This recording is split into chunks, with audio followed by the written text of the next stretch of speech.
Maitea Guridi, biologo, biokimiko eta neurozientzialariak Basileako enpresa farmazeutiko handienetako batean lan egiten du.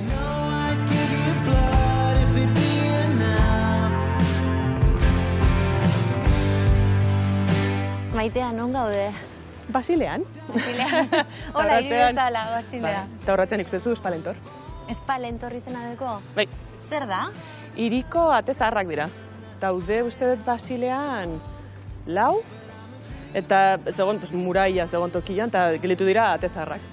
Superpolitak. Zenbat urte dara matzazu hemen bizitzen? Mugitu ginen honea 2012an. Osak, ez daude, 9 urte? 9 urte. 9 urte, ja, bai. 2009an, atera zinen Donostiatik, nora joateko? Nueva Yorkera. Nueva Yorkera. Zenik, bai, 2009an bukatu nun Iruñan egoen karrera egiten, eta bukatu nun masterra. Eta nire senarrari, orduan, eskaini zioten postdoc posizio bat Nueva Yorkean. Eta zengo, Nueva York, noski, guaz.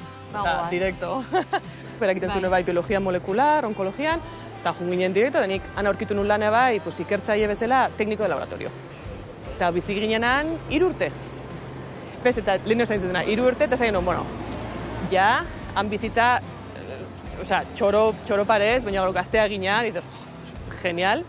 Baina zain, igual ja pixkat lasaitu behar gera berriro, eta nik esan nuen, igual orain ere txanda da, nik bai ikasketak aurrera emateko, eta pentsatu nuen tesi doktorala saiatzeko, eta orduan aurkitu nuen Suitzan.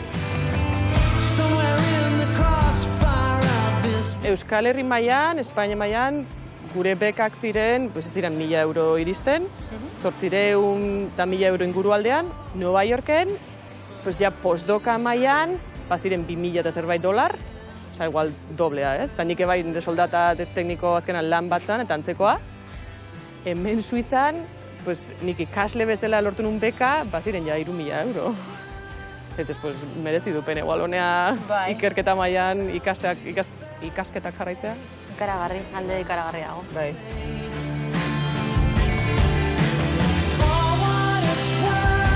Maitea, zer egiten duzuzuk hemen egunerokotasunean? Lan asko, kirola. Nire betidanik txikitatik egon naiz kirola asko egiten. Eta hemen entrenatzen duzu talde bat, eh? Orain hori da, honea tortzean esan duen, pixkat, heldua bihurtu naiz, ez daukat horren beste energia, eta hemen justu aurrek urtean, aurkitu nuen ekipo txiki bat, eta entrenatzaia egin naiz. Niri, lehenengo aldiz iritsi nintzenean Suizara, asko hartu nintzen, lehenengo kotxazoz, marka guzti horiek, zenbat, eta zuk esatzen bezala, gauzak, kotxea bakarrik ez, gauza jendeak kalean uste ditu, ez una pasada, nik lehenengo aldiz dendak beraien arropa, gauzak, dauzkaten mailak eta pertsak eta denak kanpoan uste dut, Esan, pero jundetek norbait hartuta eraman, baina uste dituzte. Hemen irakusten diete umei txikitatik, zuk ondo inbardezu. Eta norbait ikusten badezu zerbait gaizki egiten, esan. Igual pixka txibato, zelataria, ez? Baina funtzionatzen du. Jendeak asko errespetatzen du besteen gauzak, legeak, lege pilo bat daude, bai. Por lei, adibidez, debekatuta dago, igandetan belarra moztea, edo zakarra kanpora botatzea. Igandetan debekatuta, por lei. Gorain bizi gara, justo kanpo aldean, Basilean, mendi inguruan. Eta ez genekien olako normak zaudela. Eta, moztuko dugu belarra, igandean, denbora gehiago dukagu, ateazan pareko betzilaguna, eta aizu, igandetan ezin da, Eta ni, hostia, barkatu. Eta ni, ostras, barkatu, ala utzi genuen. Igandean ezin da. Baina, Maitea, ez gara bakarri fijatu kotxeetan kalean zehar. Baita ere, ikusi dugu, ume asko ikusten direla aurrak, bakarrik. Eta hori, igual Euskal Herrian ohituta gaude, baina oso herri txikietan, ez? Ume txikienak, nik bai flipatu nuen, lehenengo aldiz, kotxeakin joan kaletik, eta esan, ostia, bost urte, 6 urteko ume txiki bat, bakarrik txukion motxilakin, eta bakarrik lan, eta galetuko naiz, galetuko diotondu dago, galduta dago. Ke ba, gero, kontatzen, lankideak umea dauzkatera, eta ez hemen erakusten diete umeei, zu bakarri zoaz ikastolara, kalean bidea hau da, igual lagun batekin edo eskutik eraman, bakarri dijoaz. Hiri kanpoan berde pilo bat dago. Nik bai, kotzen naiz, lehenengo aldiz mugutu nintzen, Baseletik Zurikera edo trenakin, eta dana berdea inguruan, mendiak, mendik ordu pare baten, te plantas en los Alpes. Bai. Eta hasi ginen, eta aste bururoain beti mendira. mendian pasitzera. Alpeetara. Bai, Alpeta eta hemen inguruan bai beste jura mendiak etala daude. Eta deskargaz, bai, igual pixkat egun osa ofizinan edo ordenagailuak lan egiten, eta behar da, eta bizu aire fresko pixka bat, ia ber la naturaleza.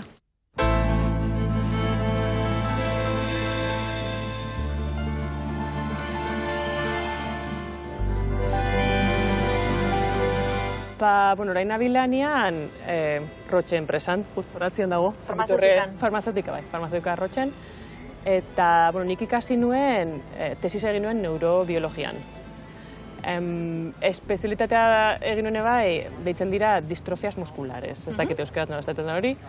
Dira gaixotasun hereditarioak, ez genetikoak. Zure muskuluak ez dute ondo funtzionatzen, eta progresiboki zoaz zure indarra galtzen, mugimendua galtzen, eta hau da, gaixotasun pediatrikoa, nagorain lan egiten, nik ez dut zuzenean umekin igual lan egiten, baina gure enpresan, gure proiektuan orain gaude bilatzen sendaketa, igual gaixotasun horrentzako.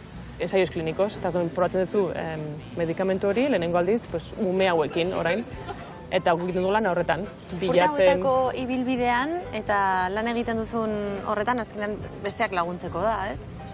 Bai. Zuri gustatzen zaizu, eta egiten duzu gustatzen zaizulako, baina besteak laguntzeko ere bada. Pixka bai, azkenean guztok izan de beti ikerketa superinteresgarria da, ez? Ikasten duzu, beti zaude ikasten, eta gauza berriak bilatu, eta saiatzen ulertzen nola funtzionatzen gauzak. Eta hori igual egiten nuke jo laboratorioan. Baina falta zitzaidan pixkat, azkenean lan guztia egiten dena zertarako da, ez? Laguntzen dio norbaitit, eta esan du, asko hobeto sentitzen naiz igual nerekin bai, nire lanek esaten bai, bira, nire esfortzu txikiakin aldigu igual lortu azkenean jendeari laguntzea. Baina azkenean farmazeutiko bat enpresa bada, bere ertzak ere izango ditu. Nire arloan adibidez, dirurik ez dago. Ze gaixotasun hauek oso horrela dira, ez daude...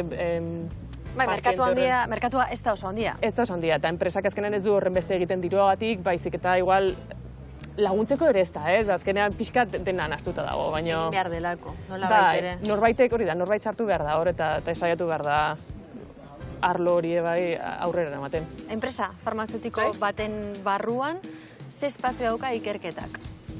Oso handia. Errentagarritasuna bilatu behar delako, orduan... Bai, baina, adibidez, Rochene bai, bi arlo daude, ez? Bata, ikerketa basikoa esaten dena da, laboratorioan, eta bietzitzen molekulak handiatuak azkenean, zu medizina bat sortzeko bai, ikerketa behar dezu. Zure merkatura zerbait ateratzeko eta dirua egiteko, ikerketa behar dezu. Orduan, lotuta daude. Orduan, ikerketak pixu asko dauka. Ez que, ikerketan bai kompetentzia asko dago. Ez dakit oso ondo zergatik, baina beti da beste ekipo bat, igual Alemanian, edo Suizan, edo Belgikan, ikerketa berdin egiten daude. Eta zu nahi dezu lehenengoa izan. Azkenan, kompetentzia asko dago, zeinek atatzen duen lehenengoa publikazioa, edo molekula horrela eraman, eta ikerketa... Artikulak publikatu, non publikatu, norekin sinatu, diru laguntzak nondik lortu... Hor kompetizio asko dago.